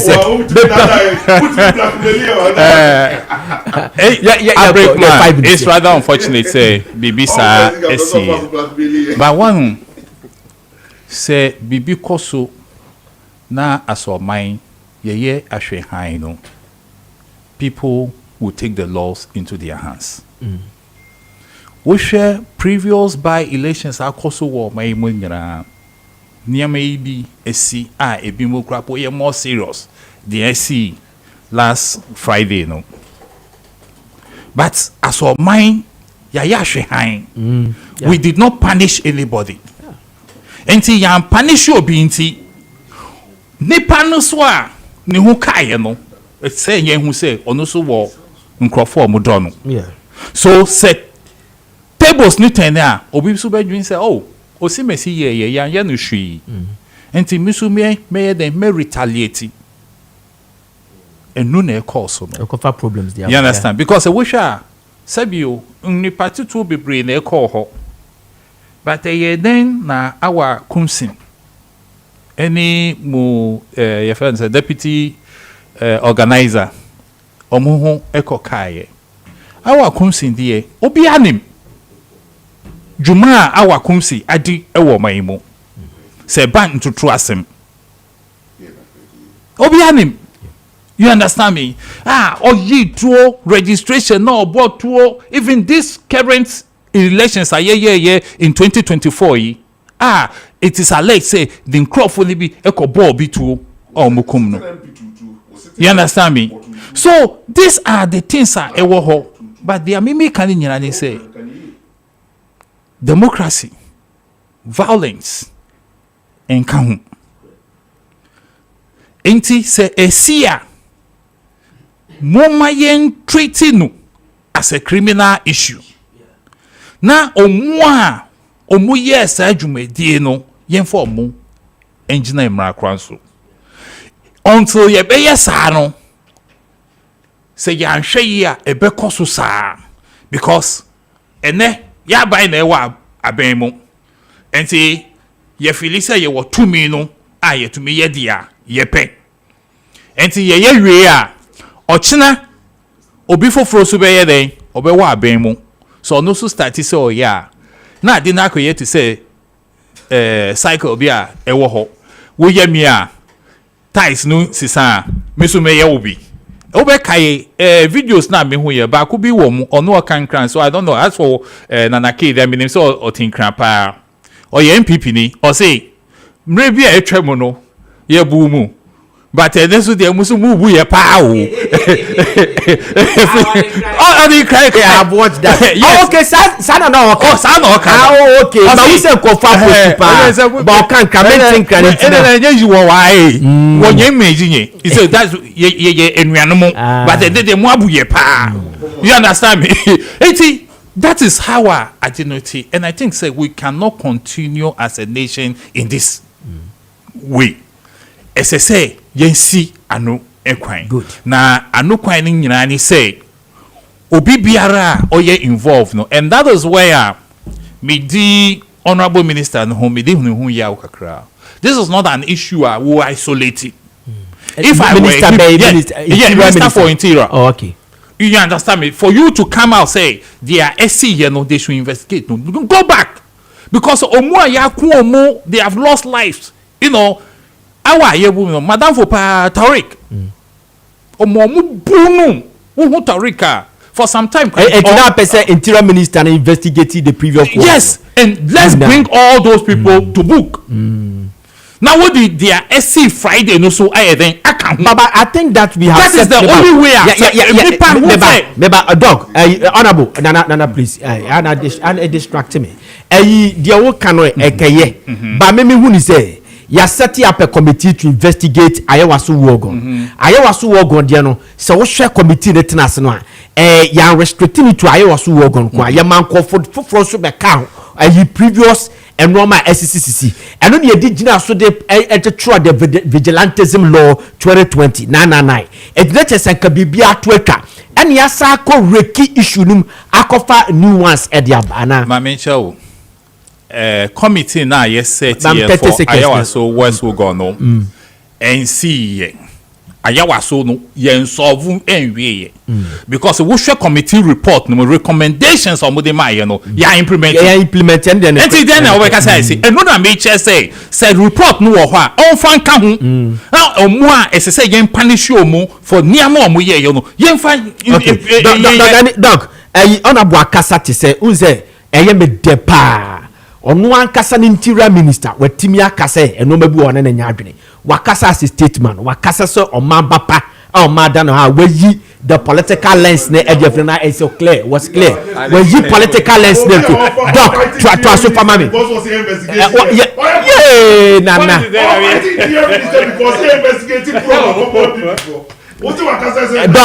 dog yanko oh nana dog Mr. Tam niti yanko nana ke energy was ropa dog yanko ya benya justice interior minister NDC abamu wo NDC na appointee no asema nipa bebre ka because ya hu be previous government ne de akeka ye benya justice onu abetimi ne nkrofo betimi apprehend omo na ye de emre atimi adu omo ye benya that justice Ziega the kind mamenka say your democracy ye enjoy and was not built on sentiments but on institutions like the various political parties here, the MPP, the NDC, the PNC, CPP, the movement for change as well. There have been a semi there. Don't you have time like a you know, Ziega, Oshe and Sama Makana, we need to be very careful on how we practice democracy at Kromhano.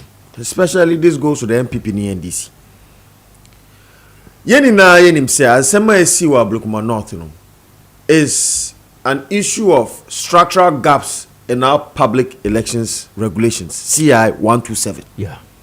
The root cause of all these issues CI 127. Okaya Tama EC present a proposal say the Ghana card should be the sole identification to authorize issuance of a voter ID now. Above MPP and NDC, you realize that there was a big argument on that reform. And yes, sir, issues of indelible ink. But let us go to the fundamental issues. Nobody raised any objections to the ambiguity in CI 127. CI 127 now, there's no clear path towards post-elections disputes resolution. It says go to court. The legal framework now, elections are course no. It was not an order of court. Say there has to be a rerun. Kaise High Court Emma order say there should be recollation. EC does not have the powers legally. This is a legal argument. EC does not have the legal powers, right, to cause for a rerun. It's true. And no dear CI 127. There is no place like that. Ni kreni there say however, no, me this one na bebo MPP ni NDC because muni na mako election since 92. Akosi ene since the introduction of the 1992 constitution. Akosi ene no. Muni the problems within our public elections regulations. You know it. More various think tanks. Ya kanwa CSOs akanwo dewo but they don't want to reform it. The issue also about public police station violence is embedded in what I call regime policing. Ziega, Ghana Police Service, and this is to Ghana Police Service. Anytime Abambia Ebesisano, the police perpetrate what we call regime policing. They become some form of, I would say, proteges for the incumbent government. And yet, for the Minister of Interior, and I agree or not, to say, I have instructed the IGP to swiftly investigate. What do you mean by that? Isn't the police mandated to do that investigation automatically? Isn't it part of their duty? Into what would warrant the minister to stand on the podium? It means there's a minister no one can IGP. I mean, come on. This is what I talk about when I say regime policing. And no. Utia said influencing our state security institutions. Into the course where I also west, I also west, Techima South, and then Ablekuma North. It's on call for. I agree with my colleague said all previous election violence should be investigated. Those that have been investigated and recommendations have been made, they should try and implement them, and we should revisit the amendment of CI 127. And lastly, Ziega, the 1992 Constitution. And now Kasano, we are advocating, and the people of Ghana so mutiwe say yeko yenimnu. The appointment of the EC chairperson and other commissioners of the EC should be appointed by a bicameral parliamentary system. Yeah, and second chamber, not the executive. All right, Nana, my memory now sooner. Nana K, Yidia Ba, Nana Ba for any message be about me, Mr. Honorable say a banner sadia, say per your logic, you know. Then the Honorable Muntaka should also add tenancy by election. Cherepone, Mr. Adibi, Mr. Adibi, Cherepone, Aquatia by election, Etiwa by election, Techiman, Aseno by election, and by election be a Akopa Basabasaba. Nana, let me give you the last 4 minutes name, Franco. Yanko. Oh, mami, last say 5 minutes, Yanko. Yo, me that's it. Ziega. So time no 5 minutes. Ablekuma rerun. I'm happy Dr. Enusa has addressed the real issue. Yeah. Because last week me fear can say EC does not have the power to call for a rerun. You're correct. Because CI no ama any directive ama powers no ama EC so betimi ti say election nankasa ye no. Illegal. I sat here last week and I mentioned it. But you see, on my team, no, creating when NPP man is speaking, we see everything he says as NPP benefit. Sometimes we don't even listen to the sense the person is making. Because election there, very fraudulent election here, you know. Is it enti na ma me kan say siga so be ka last week am say me no nkwa na wo show you so me catch the plane say isi ni pa on declare mon because do ye dey said we declare election dey NDC enti mo on call election e kura on declare former NDC candidate no enu nyina echi owi a ebeyi no. Now let me come to the violence they call so share me dey Siga said the Iowa so West Wogon, me no share me condemn we say not because my party is in government, the mess up because I also West Wogon me play a very major role. Yes. Na me sumi move supervise cover. Na you free e for say violation one na na say e to be akoso. So we came back. Na calmness here taking place, you know. E why na St. George san come back.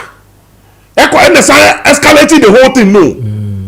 In the time I say, Omuye Yasumdie buy no mo separate obi e ko no baby no. Senye St. George or San Koye the buffet so obi can be or kwa correspond e ko fa so trobo anyone sem nyina buy na. Na Kasumdie a take place. And input even that, Ziga, I don't support the fact say we should beat somebody because of an election. Now Ablekuma, me I was there Thursday no. Me what Thursday no more free 1 a.m. Friday 1 a.m. It could do fear 2. Now anapa no ni ye ko NST alkomi a wa free mu. Me ne nuanom bo mu ko ni fie si ye kwa koche abusua. Enti me free ho na me wa assignment foforo bi nso wo baabi. Na fe me monitor na me nkonkote a. Se video a me hwe esiga se the same video na wo hwe ya. Wo se ha wakum se gina ho na ne nsa eso ne sisi no gina ho. Na wo gina ho stiff. Na nya de se o gina ho no wo se obi mra meto aba na so obi mra emeye bibi. She was just standing there observing what is happening. Me in my view, the Abema BNDC for no I'm making those friends say incident na see ni ye. O se ba bi ogina no na obey police center ne pa. Mako election supervision ameso ma making a friend say claims say baby any pass message gina no eni kwan so ogina ho. Yenyini free ho. Na security akoyi na free ho. I don't know why many of them did the same thing. Nobody mrane say a woman some see a back akobunu because we gina wonti. And you could see police in the try be as a best stopping woman pushing police when you go from. I mean the part that's a near to na wiem say a friend say a my friend a to na wiem kwa head wa ba to say afafanto asi ganye se be man ti wo tu wo ba edi ni ti ko head wa ba no fu so pan bu ni fam. Na Kofi na wayira na so ngro no na ono na. Are you not stupid? It's insane. We should all condemn at their course. So no. Hold on. Insulting. So you no, you see about if you I was about to draw your attention. Media mama kanu kribi. Bible said we say Jimmy ni yemfa Jimmy ma no. No, men kasa. But what I'm trying to say is say baby ya ba bedri say MPP na ye, say NDC na ye. Nyansanim Why should we beat some? Why should we kill somebody because of just a mere election? Any papa who kwakobo obi amanu kokum di pa amanu no. Won akoye sa act no wan hwe ya. Pia water kro hu nya bi mfiri sa nipa ne ho no de akọ. Odi ni term nyina awie. What ma say me nia. Enti ayade a ye nyina o say because Ziega say anya careful. Last week me kan ofia ha. See be kon say ya. Wan hwe the subsequent elections na ye be kon no. Obi ya no go campaign bi. Obi sika be train metro men. But the office say me party be lose no. Yan kon sai no. Yan call for rerun. Ye call for rerun na. Say me party na wi ni ba ban mu a. The citizen no. Ebe we say omo MP e wa ban mu. That's the advantage of the party in government. Enti mesre. Enya dia o se so. Time me say ene say the mampani akufo ado bless so ayo so west. Okay. You declare say your investigations and the interior minister see investigate here. I don't see anything wrong with it. The American they saw the end so say white paper issue I also was work. You implementing you may woman be and you nyina to the office say you implement no. Today you have the power. Implement it. 2 million the amount. And no na make say. I didn't hear Minister Juma. I didn't hear Minister Juma. President no say okay. Report am about to your white paper that's what they say. No say implementing back mienu miensa. You implementing mu mienu aka baako. Me implementing their so. Okay, thank you very much. That's it. That's it. Yeah, Branaso. Na ayesamo yeah Branaso. We there kwamu nche na President Kufuor Abonting Abesun say. Yes, a topic in Nkaho. Mr. Doc. Ziega. Now say we there. One man come in. Everywhere they just by the way. One man President Kufuor. Mr. Mo so Ziega. Obre yema. Also put the top. We chose gold. Why raise the time of the Most High? I'm a penny say just 3 minutes. Yeah, for Besamo, nana. 2 minutes, Mr. Licensure exams, no. Say I'm a penny any afternoon to say education council no yehwe ya abolish em so ye beto aban what the campaign so oba licensure exams no ebetwam just it doesn't make sense say chicha ne ya training no wa pass the exams nyina wa ba bon to be catch and say on san control exams biom asana wanya akwanyan ade akọ classroom ade akọ chirade. I'm a trained teacher. I'm trained from Cape Coast University as a science teacher. Yeah. So me, that is the training. Now you're training no a whole about 1 full year in your tertiary education. No, what the year practice. Who free school? Ha now who be be campus. By the time I will be piano, you are qualified enough. Say and the year no, as say be can say be we don't trust the training now. Teachers know cut through at the various institutions, and I think we are not being fair to them. And what we should rather do is say, yen go back, na yen share curriculum or edi a trainee ye teachers no. Say bibi wo mo say yen function, na yen function wo mo. So the teacher now time be PA about no ye qualified enough to go into the classroom. And to me no, it's a very good thing Minister Adareti say omunhwe na omunyin free ho in temtemara. So it's a good thing. Okay, Doc. Ziega. Well, I can relate it to the College of Health Sciences. These are doctors. So doctors every omu bachelor's now, 6 years program, 7 years now. Ewa hanuma. Omu control licensure exams. But if you are trained outside, now bomwa. Yes. Ultra licensure exam. So I can relate it to that aspect. I think, sir, it doesn't change anything. What I'm hoping to see, Nise, the challenges that are faced by the various colleges of education, nationwide, will be addressed. Issues of infrastructure, the quality of your teachers now, the curriculum. the training teachers, because and then among who do now are talking about the fourth industrial revolution. Yeah. AI, IoT, big data, the digital economy.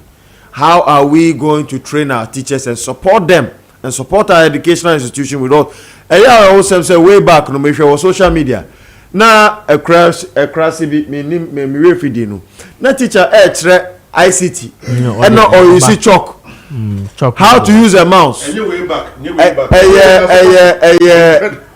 Blackboard ni chalk and on monitor ICT, how to use a computer. I mean, these are issues that we need to address. Which I say these are fundamental issues. So whether teachers for better licensure exams and also control licensure exams is not the issue.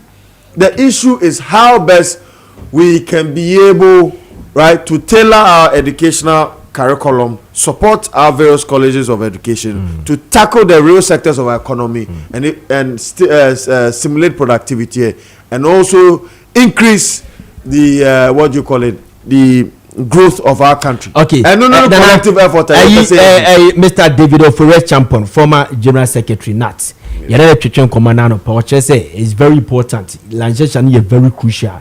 So we need licenses. What should be licenses? Say be a teacher. Instead of be a you can practice because other countries now, if you don't have the license, you wouldn't be allowed to teach. A business now seeking for greener pasture than you have. Ziga, me say only the entire nurses no. It's me too quite in the other country because you cultural licenses exams no. Because of science exams no much no in here. Intisa licenses in the although you have your certificates, but what your licenses now the amount we identify say upon academic please manu you the 2 minutes pe we are no 2 minutes per 1 minute time na so 1 no me dey 2 minutes 2 minutes kokona time na so na that's the government country now we 30 seconds scratch say the American say Ziga the American say see a best crap here yenum be me for instance I don't have a problem but yembisa ye ho say dear and the replaces that licensure exams no. I've worked with one of the prominent investors in Ghana. Now policy I need you to say a lecturer no you assess by the performance of your students. What you say? And he say all students lecture end of semester exams no. No more 50% failure. It means say adia wo no man tia say. Enti no near questionnaire the students no. And name or say no say na call ye omo mark you down we walk you out of the school and bring you in a new lecturer yemfa CSE ye license ya na free ho dia and even license ya no po ho a yensan fa this kind of assessment make because see me ntia say obi a secondary school chira your private schools omo twa that trained teachers chira your government schools ni fail enti I think it's about time infrastructure you be assessing one more year because Ziga said the year Benjamin say na teacher for near Benjamin no the whole week no akomi no na headmaster na mu aba me baako na teacher no omra do say enti ye be sere eto da mamu me nya politics na ye de bibia ye no na ye the betterment of the affairs of mine no na secondly ye bi say ye ho say ye curriculum dey chira de dey chira teacher for ya de and then you that's hear the same curriculum na and that's what see a system meeting there baby we are sitting in a trend corner ni emphasize na man teacher for na no matime impact the current situation into the life of the students. Thank you very much. We have to look at that as well. Wow, there are people say me Francis so say one way so and he say you who say be a license no here why don't we add it to the curriculum and American and no parliament or the final exam you just do it you have it. That's why I give the example of medical doctors. What you say omo go through the training omo nya omo degree na that is it. That's all because what try their who say medical doctors are omo train omo han they are barriers omo form san omo pie if we can implement the same within the College of Education now, then we make sure say omo curriculum no going forward no we tackle our issues economically so that we can be able to produce the talents that we need to drive economic productivity. All right, thank you very much. We nana kwadwo eje yebua nana ke new patriotic party I rep and obeka yensa na ke nyame adomu a wo prese yento no so aba no be national organizer and former New Patriotic Party sanso na Alexander honorable Alexander Kuoko former parliamentary candidate at the Mabotiano English man from the Manchester Democratic Congress and Dr. Ramsey Nusa member Movement for Change so Ebabeka Owura David Ofori Echampon former general secretary the man Nat Ebeka and then twetwe nkomo and honorable Charles Asiedu member of parliament Tano South so a member of the energy committee of parliament and so then kasa through Zoom any adia and Dr. Daniel Apia a lecturer Department of Public Administration University of Ghana Business School and Public Sector Reform expert so a Ghana Business School and also yanana etwetwe enkomo be the morning na mwasi okay before you be kono Mr. Mwa happy birthday to Ace radio and TV broadcaster Dr. K. Yes, Dr. K that you so say bro nyakopon ka ho ate doc nyakopon ka ho pa omye wadwum na good import yeah that's pa we Dr. K. Happy birthday to you, happy birthday to you say, and a happy birthday to Henrietta Koko Okra Asari of Gasaft GS. Okay, who wife? Okay. Mr. Asari Jibe, your former general manager, Kessben 92.9, and you see the woman in yellow, such a beautiful woman. Ma baby will be a chacha pa, Ma Henrietta Koko Okra Asari or Gasaf GAS. Happy birthday to you. Kessben phone na ni akabum, and you wish you happy birthday, mama. Bibi abokode. Okay, and a happy birthday to Nana Esiedu Sikapa Owusu Sapon. Yes, Nana Esiedu Sikapa Owusu Sapon. Baby obia yeah. May you live to do your wish. May amema unyini mbeye kese enche wa for omba wani swadi hunumdom nyamema ho basronko amba nyi prom o nyamisromo o nyame agya nyame oba nyame okokodi ni ebompai amen. Okay, Nana also say Ziga me see we ye formally me say Kessben ebusuafo ni enna yi ni enu enimu ayehie. We hear my brother last week na me kan ho asem. Oh, I see. We nyuma GBC we from. Achiano. Ivan. I'm pa the makai no, yeah. Next month 22nd na ye na yi wudwaso. Oh, okay. On the 2nd. Dog 22nd. 22nd, okay. Yeah. In the dog ene mi nua ayi inresi amanfrom. Invite mu nyina. Ye be mi krum dwaso. Kuma se kwan so. Yeah, before I be do kono no. Ziga nti we dey major to fear had the amount. Okay. We fear for the amount. Yes, ya so much. Okay, ora sapona apia Richard. And the kuche semni na the good crata so the mami. Na me so me present the mamu. Se machi djubedie afi omo makani na edi ho akon abada technician on board must lie fifi eso bi Danny Addison eso so eso emubi answers na Vincent Joku eso so bi Kwame Miki ene Tony Montana so yeda mo ase what the sports the ebre owi akojo preko dankwa ene executive producer eso eboy me di program ebre Nana Frimpong Ziega de dem ya adomo china ye be se share bye bye.